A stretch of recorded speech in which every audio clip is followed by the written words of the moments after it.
I'd say that most people would benefit from financial advice, even those in the industry. Sometimes it's quite nice to have a second pair of eyes on something. People look at things differently. We ask different questions. We look at things from a different angle. So I think most people, really, that I come across could benefit from some form of financial advice. Depending on what their needs are, depends on the depth and breadth of advice, but I think it's applicable to most people. I'd say first of all, think about the person that's in front of you. It's a really personal relationship.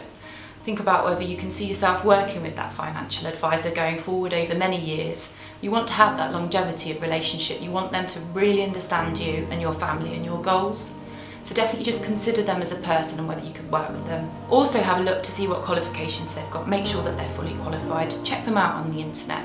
They should be on the FCA register. Check out the firm that they work for. And also ask questions like, are they independent? What kind of advice do they give or would they give? And what kind of charging structure would they work to? So definitely ask about the type of advice that they can give. There's a big difference between being restricted and tied to certain products and being independent like we are at IEP. We know that we can talk to clients and firmly act in their best interest because we're not tied to any particular products or providers. So that's a key thing to ask of any financial advisor. Of course, check out their background, their qualifications and their experience in the industry generally. I'd always talk clients through what I have done previously, my background, my qualifications, so that they can be reassured they're in the right hands. Ask about the charging structure that a financial advisor might apply to you. It does vary. We always check ours and make sure that they stay competitive within the industry. And there's not a one-size-fits-all. It's very bespoke to the client, but we're completely transparent and upfront about our charging structure. And I'd really encourage you to ask the same questions of all advisors that you might meet.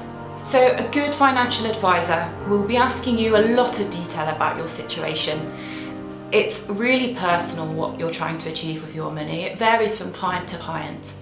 So they'll be wanting to understand where you're trying to get to, because financial advice is fine, but what are we trying to achieve? We need to understand what your goals, your ambitions are, your plans for your family or your retirement, for example. Once you've got that, the big picture on where we're trying to get to, we'll be asking you questions about things like your income and your expenditure, making sure that you've got pensions set up, that you maximise them, that you've got life insurance or critical illness cover or income protection.